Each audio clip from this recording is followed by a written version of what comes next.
तो दोस्तों लास्ट में हमने एडियाबैटिक प्रोसेस के बारे में बात की थी। एडियाबैटिक प्रोसेस मतलब सिस्टम और सराउंडिंग के बीच कोई हीट एक्सचेंज नहीं होता यहाँ पर। क्यू क्या होता है दोस्तों? क्यू इज़ जीरो होगा। ओके, और इसके लिए वर्क डन का फॉर्मूला जो है ये ऑलरेडी हम लोग देख चुके थे। वर्क डन का फॉर्मूला इसके लिए क्या आता है दोस्तों? ये होता है P F V F minus P I we I divided by 1 minus gamma. और ये गैमा क्या होता है दोस्तों? ये गैमा होता है स्पेसिफिक हीट कैपेसिटी का ratio, specific heat capacity at constant pressure divided by specific heat capacity at constant volume. इनका रेशो जो है ये गैमा होता है। ये गैमा आपको दिया जाएगा, अगर नहीं दिया जाएगा तो मोनोएटॉमिक गैस है या डायटोमिक गैस है ये बोला जाएगा। ठीक है, मोनोएटॉमिक गैस के लिए 5/3 और डायटोमिक गैस के लिए 7/3 होता है दोस्तों ये गैमा का रेशो। ये ऑलरेडी हम देख चुके हैं लास्ट वीडियो में। अब जैसे कि हमने एज्यूम किया है दोस्तों कि ये आइडियल गैस है, तो आइडियल गैस के लिए P V is equal to N R T, ये वैलिड रहता है ना। ठीक है, तो यहाँ से दोस्तों देखिए P F V F is equal to क्या होगा? N R T F. और पी आई वी आई के लिए आप क्या पुट कर सकते हो? एन आर टी आई आप पुट कर सकते हो यहाँ पर। ओके, सो अगर पी एफ वी एफ की जगह ये पुट करते हो और पी आई वी आई की जगह आप यहाँ पे ये पुट करते हो तो वर्क डन के लिए एक और फॉर्मूला आपको मिलेगा जो टेम्परेचर के टर्म में होगा। ठीक है, तो वर्क डन के लिए क्या फॉर्मूला मिलता है देखिए दोस्तों, work done will be equal to N R T f. यहाँ पे हम n R T f put करेंगे, n R T F minus P I we i क्या होता है? N are t I divided by क्या होगा दोस्तों? यहाँ पे 1 माइनस गैमा। ओके, तो यहाँ पे अगर एन आर कॉमन लेते हो आप तो एन आर कॉमन आ जाएगा, T F minus T I divided by 1 minus gamma. ये मिलेगा आपको वर्क डन का दोस्तों फॉर्मूला यहाँ पर। ओके, लास्ट वीडियो में एक और रिलेशन मैंने आपको दोस्तों याद करने के लिए बोला था। पहला तो पी वी का रिलेशन आपको पता है, P V raise to gamma is equal to constant होता है ना एडियाबेटिक प्रोसेस के लिए। P into V raise to gamma is equal to constant होता है। लेकिन टी और वी के बीच का रिलेशन क्या है? T into V raise to gamma minus 1 is equal to constant होता है। ठीक है, और टी और पी के बीच का क्या रिलेशन होता है दोस्तों? T raise to gamma P raise to 1 minus gamma is equal to constant. ये रिलेशन कैसे आए ये भी मैंने आपको बताया था। ठीक है, लास्ट वीडियो में। तो पी और वी के बीच का ये रिलेशन है दोस्तों एडियाबेटिक प्रोसेस के लिए। टी और वी के बीच का ये रिलेशन है और टी और पी के बीच का ये रिलेशन है। ओके, इसको आपको यूज़ करना होता है एग्जाम्पल में कोई भी अननोन क्वांटिटी निकालने के लिए। ठीक है, तो दोस्तों एक एग्जाम्पल इसके ऊपर सॉल्व करते हैं। पेज नंबर 94 के ऊपर एग्जाम्पल नंबर 4.7 सॉल्व एग्जाम्पल है, इसको सॉल्व करते हैं। देखिए, okay, an ideal gas of volume 1 litre is adiabatically compressed to 1/15 of its initial volume. Okay, मतलब प्रोसेस कौन सी है दोस्तों? यहाँ पे एडियाबेटिक प्रोसेस है।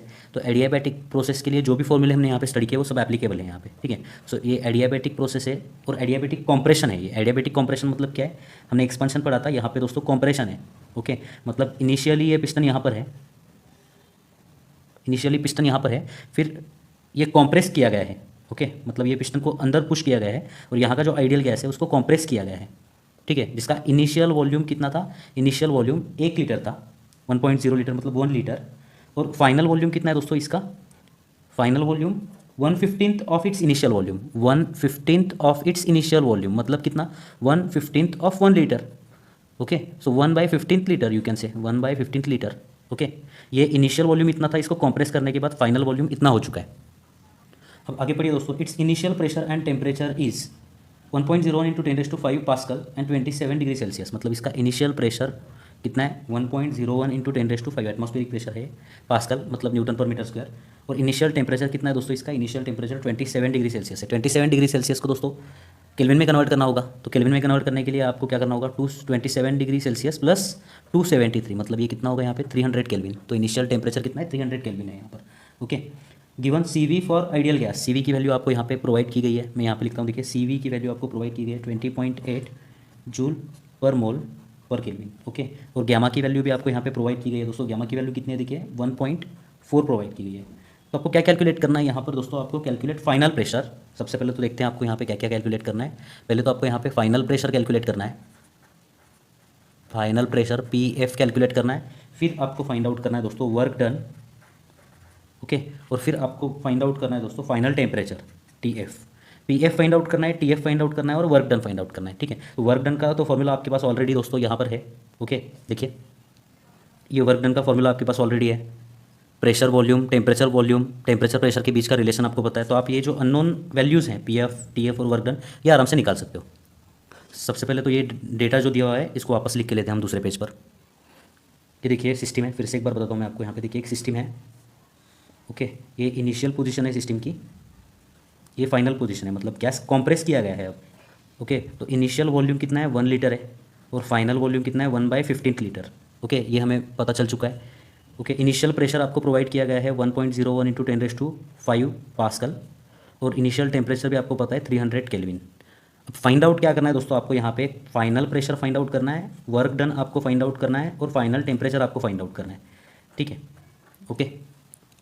तो दोस्तों देखिए, आपको इनिशियल वॉल्यूम पता है, फाइनल वॉल्यूम पता है, इनिशियल आपको यहाँ पे प्रेशर पता है, तो फाइनल प्रेशर निकालने के लिए आप वॉल्यूम और प्रेशर के बीच के रिलेशन को यूज़ कर सकते हो। वॉल्यूम और प्रेशर के बीच का रिलेशन क्या है, P V raise to gamma is equal to constant होता है। तो यहाँ से आप क्या बोल सकते हो दोस्तों, P I we I raise to gamma is equal to P F V F raise to gamma is equal to constant. तो ये रिलेशन को यूज़ करके आप यहाँ पर पी एफ आराम से निकाल सकते हो। तो सिंपली यहाँ पे दोस्तों वैल्यूज़ को पुट करना है। अब देखिए दोस्तों, ये लीटर में है, तो यहाँ पे भी दोस्तों अगर लीटर लीटर लिखा तो क्या लीटर कैंसिल होने वाला है, तो अगर आप इसको कन्वर्ट नहीं भी करते मीटर क्यूब में तो भी चलता है, लेकिन हम यहाँ पे कन्वर्ट करते हैं। ठीक है, तो इनिशियल वॉल्यूम 1 लीटर है। इनिशियल वॉल्यूम कितना है दोस्तों, 1 लीटर है। 1 लीटर मतलब मीटर क्यूब कितना, 1 इंटू 10⁻² क्या होता है दोस्तों, मीटर क्यूब में अगर कन्वर्ट करना है तो आपको 10⁻³ मीटर क्यूब ये लेना होता है। ठीक है, और यहाँ पे फाइनल वॉल्यूम कितना है, 1 डिवाइडेड बाई 15 लीटर है, तो इसको मीटर क्यूब में कन्वर्ट करना है तो 1 divided by 15 into 10⁻³ metre cube. Okay, अब इन वैल्यूज़ को हम यूज़ करते हैं यहाँ पर। देखिए ये हम यहाँ पे यूज़ करने वाले हैं। तो यहाँ से दोस्तों पी आई कितना है, 1.01 इंटू 10⁻⁵। ओके, पी आई की वैल्यू। वी आई कितना है, 1 into 10⁻³ raise to gamma. Gamma की वैल्यू भी पता है हमें, यहाँ पे गामा की वैल्यू ऑलरेडी प्रोवाइड की गई है दोस्तों।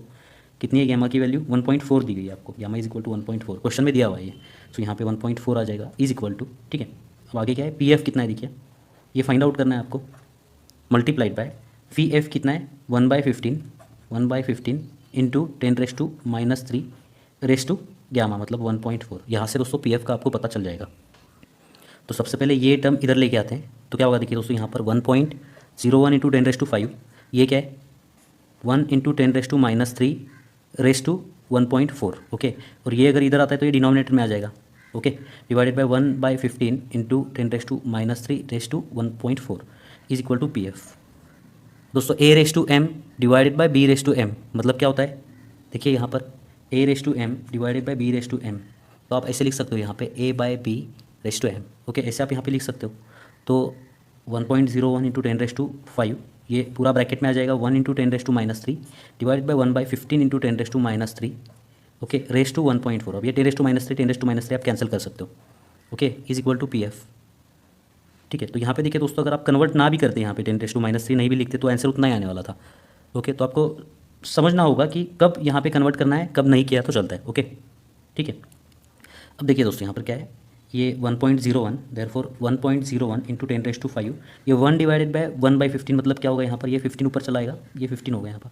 Okay, raise to 1.4 is equal to P F. ठीक है, अब ये 10⁻⁵ इसको ऐसे रखते हैं दोस्तों, 10⁻⁵ को हम ऐसे रखते हैं, और ये 1.01 इंटू ये 15⁻1.4 इसको हम लॉग टेबल का यूज़ करके सॉल्व करते हैं। ठीक है, तो अब इसका लॉग देखना होगा आपको, लॉग ऑफ क्या होगा 1.01 का लॉग देखना है, और इन दोनों के बीच मल्टीप्लिकेशन है तो आपको इसका लॉग देखना होता है। तो लॉग की एक प्रॉपर्टी मैंने आपको ऑलरेडी बताई है दोस्तों, log of m raise to n क्या होता है, n इंटू लॉग m, इसका आंसर ये होता है। ठीक है, तो ये लॉग ऑफ, देखिए यहाँ पर लॉग ऑफ 15⁻1.4 अगर आपको सॉल्व करना है तो आपको क्या करना होगा, 1.4 से उसको मल्टीप्लाई करना होगा, लॉग ऑफ 15 को जो भी आंसर आता है उसको 1.4 से मल्टीप्लाई करना होगा, फिर इन दोनों की आपको क्या करनी होगी, यहाँ पे एडिशन करनी होगी। ओके, तो देखिए दोस्तों, इसके डेसिमल पॉइंट के इधर एक ही डिजिट है, तो इसका जो कैरेक्टरिस्टिक्स है वो 0 होगी, 0 पॉइंट से स्टार्ट होगा यहाँ पर। ओके, और लॉग 15 देखना है, यहाँ पे देखिए 15 मतलब क्या, 2 डिजिट्स हैं डेसिमल पॉइंट के इधर, तो ये 1 पॉइंट से स्टार्ट होगा। ओके, अब 15 और ये 101 का लॉग देखते हैं। तो 101 मतलब क्या करना होगा दोस्तों, आपको देखिए यहाँ पर 10 का आपको देखना होगा यहाँ पे 0 के अंदर, तो ये क्या है 0000 है। ठीक है, तो यहाँ पे इसका जो मेंटिस है वो 0000 होगा। ओके, और 15 का क्या होता है दोस्तों, देखिए 15 का क्या होगा यहाँ पे, लॉग ऑफ 15। ठीक है, 15 का आपको 0 में देखना है, तो 15 का 1761 होगा, ये क्या होगा 0.1761, लेकिन इसको 1.4 से मल्टीप्लाई करना मत भूलिएगा, क्योंकि यहाँ पे देखिए लॉग ऑफ 15 रेस टू 1.4 है, तो इसको आपको 1.4 से मल्टीप्लाई करना होगा। तो ये मल्टीप्लिकेशन आपको मिल रहा है दोस्तों 1.6465 लिख सकते हो आप यहाँ पर। ठीक है, ये इसका मल्टीप्लिकेशन आपको मिल रहा है 1.6465। अब इसका और इसका एडिशन करना होगा, इन दोनों का एडिशन करने पर क्या मिलेगा, देखिए 0 + 5 क्या होगा 5, यहाँ पे 6, यहाँ पे क्या होगा 4, यहाँ पे 6, यहाँ पे क्या होगा दोस्तों 1, सो 1.6465 ये आपको क्या मिला है दोस्तों, ये मिला है आपको इसका लॉग। ठीक है, इसका आपने कैलकुलेशन किया, अब इसका एंटी लॉग देखना होगा, 1.6465 का एंटी लॉग जो तो अब एंटी लॉग कैसे देखते हैं ऑलरेडी मैं आपको बता चुका हूँ दोस्तों। यहाँ पे देखिए 0.64 का आपको 6 नंबर के कॉलम में एंटी लॉग देखना होगा, ठीक है। ये लॉगरिथम है, एंटी लॉग के लिए पेज आपको टर्न करना होगा। 0.64 का 0.64 कहाँ पे, 0.64 यहाँ पे देखिए 6 और 5, मतलब 6 नंबर के कॉलम में जो वैल्यू आती है ये वैल्यू आपको ध्यान में रखनी होगी 4426, और 5 नंबर का जो यहाँ पे मीन डिफरेंस है उसमें ऐड करना होगा 5। ओके, ये 5 नंबर का जो कॉलम है उसका मीन डिफरेंस 5, सो 4426 प्लस 5 4431 हो जाएगा ये, ठीक है। 4431 पॉइंट यहाँ पे देना है into 10 to the power what, यहाँ पे जो डिजिट है उसका आपको क्या करना होगा, उसके अगला डिजिट यहाँ पर लिखना होगा, ठीक है। सो 0.4431 इंटू 10⁻², यहाँ पे क्या होगा 10⁻² से मल्टीप्लाई करने पे यहाँ पे दोस्तों क्या होगा देखिए, ये डेसिमल पॉइंट यहाँ पे शिफ्ट होगा, तो इसका आंसर 44.31 बोल सकते हो। इसका जो आंसर मिल चुका है वो आपको कितना मिला है दोस्तों 44.31, ये इंटू 10⁻5 है, इसको ऐसे ही लिखना है, इज इक्वल टू क्या होगा PF, ठीक है। सो फाइनल प्रेशर हमें ऑलरेडी मिल चुका है यहाँ पर, कितना है 44.31 इंटू 10⁻5 पास्कल होगा ना, प्रेशर हम पास्कल में मेजर करते हैं, ठीक है। तो एक आंसर तो हमें मिल चुका है दोस्तों। अब फाइंड आउट करते हैं वर्क डन। वर्क डन का फॉर्मूला ऑलरेडी पता है आपको, वो यूज़ करना है आपको। तो देखिए दोस्तों वर्क डन का फॉर्मूला क्या है, work done is equal to PF VF minus PI VI divided by क्या होगा यहाँ पे 1 minus gamma. Okay, final pressure अभी अभी आपको मिल चुका है, कितना है देखिए 40, क्या ये कितना मिला है 44.31 इंटू 10⁻5, ये फाइनल प्रेशर मिल चुका है। फाइनल वॉल्यूम आपको पता है, फाइनल वॉल्यूम कितना है 1/15 into 10⁻³ metre cube, minus initial pressure कितना था, इनिशियल प्रेशर की वैल्यू 1.01 इंटू 10⁻5। ओके, और इनिशियल वॉल्यूम कितना था दोस्तों, यहाँ पे इनिशियल वॉल्यूम कितना था 1 लीटर, 1 मतलब 1 इंटू 10⁻3। ओके, अब डिवाइडेड बाई क्या करना है दोस्तों आपको यहाँ पे देखिए, डिवाइडेड बाई क्या करना है आपको यहाँ पे 1 माइनस गामा, 1 माइनस गामा मतलब 1 माइनस कितना है ये 1.4, ठीक है। अब देखिए यहाँ पे देखिए 10⁻5 इंटू 10⁻³ क्या होगा, ये 10⁻2 हो जाएगा। ओके, तो ये आपको मिलेगा यहाँ पे इंटू 10⁻2 44.31 डिवाइडेड बाई 15 क्या होगा यहाँ पे 44.31 डिवाइडेड बाई 15, यहाँ पे माइनस। ओके, ये 10⁻5 इंटू 10⁻³ यहाँ पे भी दोस्तों 10⁻2 बचेगा, 1.01 इंटू 10⁻2 बचेगा, और नीचे क्या होगा दोस्तों देखिए यहाँ पे नीचे 1 माइनस 1.4 माइनस 0.4 बचेगा। ओके, अब ये 44.31 को 15 से डिवाइड करिए दोस्तों, क्या मिलेगा देखिए आपको यहाँ पे आपको मिल रहा है 2.95, ठीक है। तो 2.95 into 10⁻2 minus 1.01 into 10⁻2 divided by minus 0.4। Okay, so 2 point यहाँ पे 10⁻2 कॉमन होगा, 10⁻2 कॉमन मिलेगा आपको।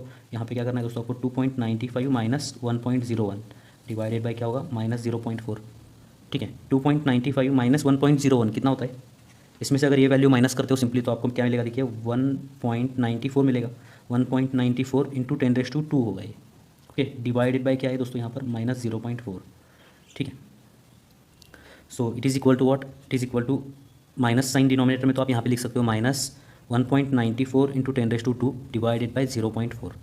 ओके, अब ये 1.94 को 0.4 से डिवाइड करना होगा, तो अगर कैलकुलेशन में आपको दिक्कत आती है दोस्तों तो ये डेसिमल पॉइंट आप हटा सकते हो। कैसे हटाओगे, ऊपर और नीचे आप क्या करोगे दोस्तों 10 से मल्टीप्लाई करोगे, ठीक है। तो ऊपर अगर आप 10 से मल्टीप्लाई करते हो तो क्या मिलेगा आपको, ये डेसिमल पॉइंट यहाँ पे शिफ्ट होगा 19.4 होगा, ये 10⁻2 ऐसे ही बचेगा, और नीचे भी आपको 10 से मल्टीप्लाई करना होगा, ऊपर और नीचे हम 10 से मल्टीप्लाई कर रहे हैं तो यहाँ पे 4 आएगा, ठीक है। अब 19.4 डिवाइडेड बाय 4 क्या होगा, 4 4 ज़ा 16, सो 4 यहाँ पे 3 बचा, 4 8 ज़ा 32, ओके, बचा 2, 4 5 ज़ा 20 into 10⁻2। Okay, so minus of 4.85 into 10⁻2, मतलब 10⁻2 से करने पर दोस्तों यहाँ पे डेसिमल पॉइंट यहाँ पे शिफ्ट होगा तो ये 485 हो जाएगा। वर्क डन कितना मिल रहा है दोस्तों आपको minus 485 joule. Okay, work done आपको इतना मिल रहा है, ठीक है, 485 जूल, माइनस 485 जूल। ओके, ये माइनस प्लस साइन के बारे में ज़्यादा मत सोचो। ओके, जो फॉर्मूला है उसको वैसे ही यूज़ करो, माइनस आंसर आए तो माइनस लिखो, प्लस आ रहा है तो प्लस उसको लिखना है, ठीक है। तो अब हमें दोस्तों यहाँ पे वर्क डन भी मिल चुका है, ठीक है, ये वर्क डन भी हमें मिल चुका है। अब हमें दोस्तों यहाँ पे फाइनल टेम्परेचर फाइंड आउट करना है। तो फाइनल टेम्परेचर फाइंड आउट करने के लिए क्या करना होगा दोस्तों आपको, देखिए यहाँ पर आपको इनिशियल टेम्परेचर पता है, इनिशियल टेम्परेचर पता है आपको 300 केल्विन। ओके, इनिशियल वॉल्यूम भी पता है आपको, इनिशियल वॉल्यूम कितना है 1 लीटर है, मतलब 1 इंटू 10⁻³ मीटर क्यूब है।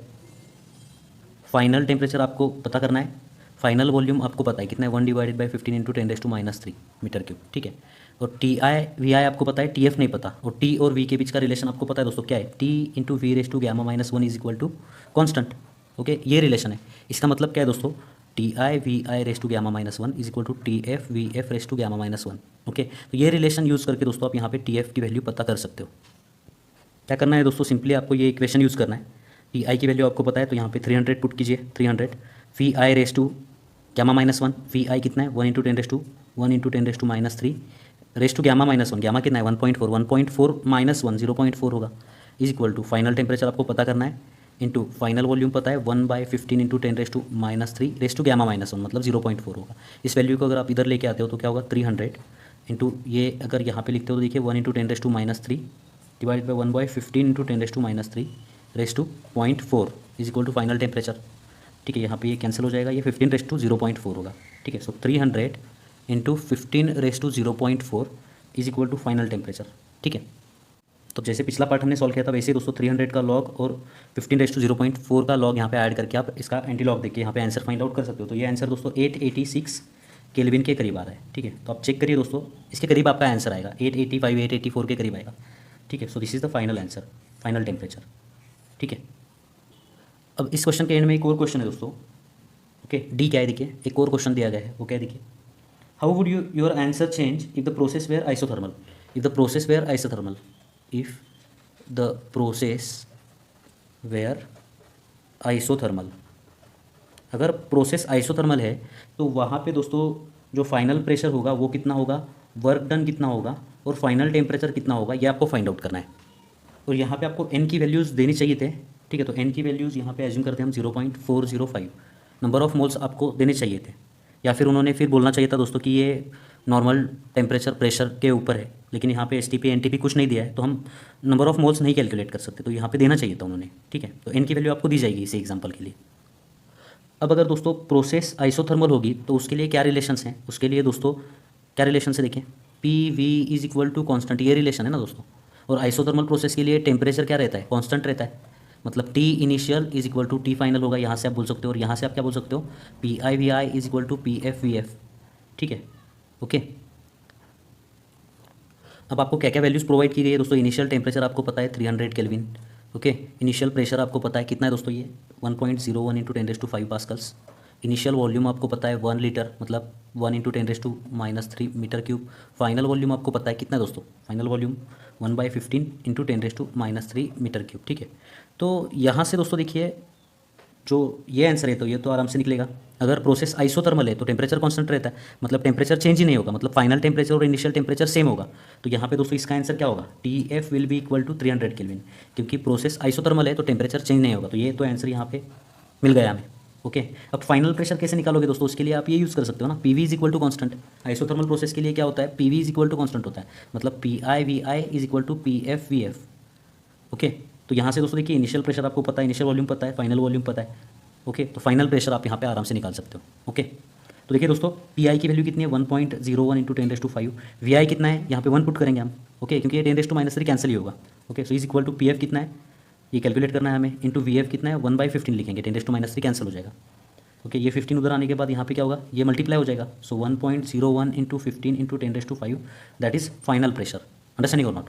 Okay, so what is the final pressure, 15 को अगर आप इससे मल्टीप्लाई करते हो तो देखिए क्या मिलेगा, ये आपको यहाँ पे 15.15 मिल रहा है। ठीक है, ये 15.15 मिल रहा है, इसको अगर आप मल्टीप्लाई करोगे तो आप क्रॉस चेक कर सकते हो, इंटू 10⁻5। तो यहाँ पे दोस्तों फाइनल प्रेशर आपको मिल चुका है। फाइनल प्रेशर कितना है, ये है 15.15 into 10⁻5 pascals. This is the final answer. तो हमें ये आंसर भी यहाँ पे मिल चुका है। अब फाइंड आउट करना है दोस्तों वर्क डन। वर्क डन का फॉर्मूला क्या होता है आइसोथर्मल प्रोसेस के लिए, तो दोस्तों आइसोथर्मल प्रोसेस के लिए वर्क डन का जो फॉर्मूला होता है वो होता है दोस्तों NRT। ओके, NRT और यहाँ पे क्या होता है LN V final upon V initial, ये याद होना चाहिए आपको। ठीक है, अब जैसे कि मैंने आपको बताया इस एग्जांपल के लिए एन की वैल्यू आपको प्रोवाइड करनी चाहिए थी, तो एन की वैल्यू हम यहाँ पे 0.405 एज्यूम करेंगे। ठीक है, तो एन की वैल्यू आपको पता है दोस्तों, यहाँ पे आर की वैल्यू दी जाएगी आपको 8.31। ओके, टी की वैल्यू पता है दोस्तों आपको, टी की वैल्यू कितनी है 300 केल्विन है। ओके, फाइनल वॉल्यूम आपको पता है, फाइनल वॉल्यूम आपको कितना है देखिए दोस्तों, फाइनल वॉल्यूम कितना है यहाँ पर, फाइनल वॉल्यूम है 1/15 लीटर, और इनिशियल वॉल्यूम कितना है यहाँ पर, इनिशियल वॉल्यूम है 1 लीटर। तो ये सारी वैल्यूज़ आप यहाँ पे पुट करके इसका आंसर निकाल सकते हो। अब इसका जो आंसर आ रहा है दोस्तों आपके टेक्स्ट बुक में गलत दिया हुआ है, लेकिन इसका जो आंसर है वो आने वाला है कितना, ये -272.6 जूल, इतना ये वर्क डन होगा। ओके, ठीक है, तो दोस्तों ये वर्क डन का थोड़ा सा यहाँ पे कन्फ्यूजन आपके टेक्स्ट बुक में किया गया है, उसको मैं यहाँ पे क्लियर करता हूँ। ठीक है, तो सबसे पहले हम एक्सपांशन देखते हैं। सबसे पहले दोस्तों हम यहाँ पे एक्सपांशन देखते हैं। ठीक है, एक्सपांशन मतलब क्या होता है, ये सिस्टम होती है, मान लेते हैं ये एक सिस्टम है और ये सिस्टम यहाँ पे आइडियल गैस है और ये फाइनल पोजीशन, मतलब गैस का यहाँ पे क्या हुआ है, एक्सपांशन हुआ है, गैस एक्सपांड हुआ है। तो जब गैस एक्सपांड होगा तो ये पिस्टन को ऊपर पुश करेगा, मतलब यहाँ पे वर्क डन आप सिस्टम ने किया हुआ है, ये सिस्टम ने किया हुआ वर्क डन है। तो अगर ये प्रोसेस आइसोथर्मल प्रोसेस है, आइसोथर्मल प्रोसेस है, तो ये प्रेशर वर्सेस वॉल्यूम का ग्राफ कैसे बनेगा दोस्तों, ऑलरेडी हम देख चुके हैं, ये प्रेशर और ये वॉल्यूम, ठीक है। तो प्रेशर वर्सेस वॉल्यूम का ग्राफ कैसे बनेगा आइसोथर्मल प्रोसेस के लिए, आइसोथर्मल प्रोसेस के लिए PV is equal to constant रहता है, ओके। तो इसके लिए जो ग्राफ बनेगा दोस्तों वो कुछ इस प्रकार का बनेगा, ठीक है, ये कुछ इस प्रकार का बनेगा ग्राफ, ये ऑलरेडी हम देख चुके हैं, ठीक है। और अगर ये प्रोसेस दोस्तों एडियाबैटिक प्रोसेस है, एडियाबैटिक प्रोसेस है, तो एडियाबैटिक प्रोसेस के लिए PV raise to gamma is equal to constant रहता है। तो इसके लिए ग्राफ कैसा बनेगा ये ऑलरेडी मैं आपको बता चुका हूँ, देखिए यहाँ पे ब्लू कलर से दिखाता हूँ मैं। इसके लिए जो ग्राफ है वो कुछ इस प्रकार का बनेगा दोस्तों, देखिए ये कुछ इस प्रकार का, ये ब्लू कलर का ग्राफ बनेगा, मतलब इसका स्लोप ज़्यादा होगा, ये कर्व थोड़ा सा स्टीपर होगा, मतलब इसका स्लोप ज़्यादा होगा ब्लैक कलर से। तो ये ब्लू कलर का क्या है दोस्तों, ये PV raise to gamma is equal to constant, मतलब ये एडियाबैटिक एक्सपांशन है, एडियाबैटिक एक्सपांशन है। और ये ब्लैक कलर का क्या है दोस्तों, यहाँ पर ये ब्लैक कलर का जो है ये क्या है, ये आइसोथर्मल एक्सपांशन है, आइसोथर्मल एक्सपांशन है। तो अब दोस्तों ये दोनों प्रोसेस में से वर्क डन किस प्रोसेस में ज़्यादा होगा, वर्क डन मतलब क्या होता है, एरिया अंडर कर्व होता है, area under this PV curve. तो देखिए ये ब्लैक कर्व के नीचे का एरिया ज़्यादा है, ये एरिया ज़्यादा है, या ब्लू कर्व के नीचे का एरिया ज़्यादा है। ऑब्वियसली दोस्तों ये जो ब्लैक ग्राफ है इसके नीचे का एरिया ज़्यादा है, मतलब आइसोथर्मल प्रोसेस में एक्सपांशन है, अगर आइसोथर्मल एक्सपांशन में वर्क डन ज़्यादा होता है as compare to adiabatic process, ठीक है।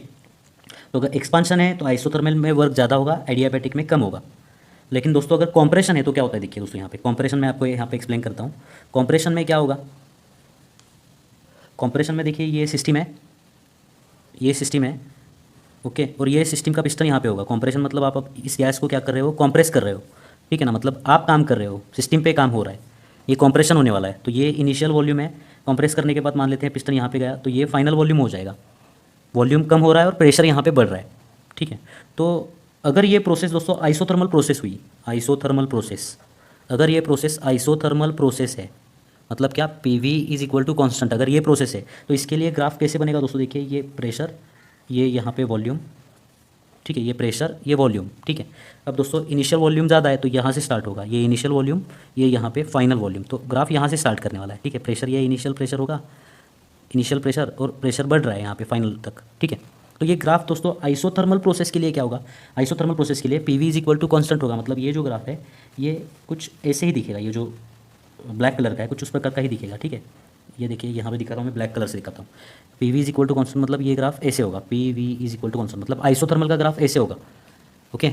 लेकिन दोस्तों अगर ये प्रोसेस एडियाबैटिक प्रोसेस है, एडियाबैटिक प्रोसेस है, तो मैंने क्या बोला आपको कि एडियाबैटिक प्रोसेस के लिए दोस्तों PV raise to gamma is equal to constant होता है, मतलब इसका स्लोप जो है वो ज़्यादा होगा, प्रेशर तेज़ी से बढ़ेगा, यहाँ पर प्रेशर तेज़ी से घटता था, यहाँ पे प्रेशर तेज़ी से बढ़ेगा। तो ये जो ग्राफ है ना, ये ग्राफ कुछ इस प्रकार से जाएगा, प्रेशर, इसका स्लोप ज़्यादा होगा। तो ये ब्लू कलर का ग्राफ दोस्तों ये एडियाबैटिक प्रोसेस के लिए, एडियाबैटिक कॉम्प्रेशन। और ये ब्लैक कलर का क्या है दोस्तों, यहाँ पे ये ब्लैक कलर का जो है ये क्या है, ये आइसोथर्मल कॉम्प्रेशन, आइसोथर्मल कॉम्प्रेशन है ये एडियाबैटिक कॉम्प्रेशन है, ये आइसोथर्मल कॉम्प्रेशन है। तो अब बताइए दोस्तों कॉम्प्रेशन जब होगा तो कौन सी प्रोसेस में ज़्यादा वर्क लगेगा, उसी प्रोसेस में ज़्यादा वर्क लगेगा जिसके अंडर का एरिया ज़्यादा होगा। अब आप बताइए दोस्तों यहाँ पे कौन से कर्व के अंडर का एरिया ज़्यादा है, ये ब्लू कलर के कर्व के नीचे का एरिया ज़्यादा है या ब्लैक कलर के नीचे का एरिया ज़्यादा है। जाहिर सी बात है दोस्तों, यहाँ पर देखिए ये ब्लू कलर का जो कर्व है इसके नीचे का एरिया ज़्यादा है इससे। तो अगर कॉम्प्रेशन हो रहा है दोस्तों तो एडियाबैटिक कॉम्प्रेशन में ज़्यादा वर्क लगता है और आइसोथर्मल कॉम्प्रेशन में कम वर्क लगता है। तो ये वीडियो यहाँ पे खत्म होता है दोस्तों। इस चैप्टर का जो बचा हुआ पार्ट है साइक्लिक प्रोसेस, उसको हम नेक्स्ट वीडियो में पढ़ेंगे। तो मिलते हैं दोस्तों आपसे अगली वीडियो में, धन्यवाद।